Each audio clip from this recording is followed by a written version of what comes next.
Navbatdagi savol. Ustoz, hajda tosh otgandan keyin hali qo'y so'yilmasdan burun sochini olgan bo'lsa, jarimasi yo'qmi? Bismillah, alhamdulillah, va salatu vassalamu ala rasulilloh va ba'd. Bu narsada o'sha kuni 5 ta amal qilinadi. O'sha birinchi shaytonga tosh otilinadi.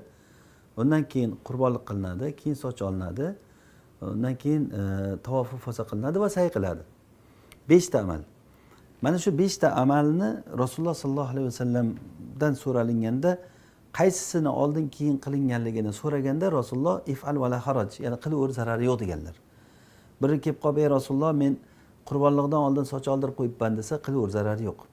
Ey Rasululloh, men qurbonlik qilishdan oldin tavof qilib ketibman. If'al va la haraj, bo'laveradi, qilaver dedilar. If'al va la haraj deb mana shu kundagi 5 ta amalni bir-birini o'rnini almashtirganda odam ehtiyoji bo'lib qolib yoki bilmasdan buni qilgan bo'lsa, if'al va la haraj.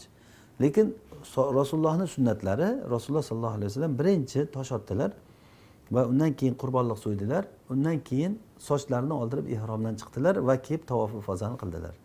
Mana bu o'sha kunlik ya'ni tartibi, Rasululloh qilgan tartiblari shu.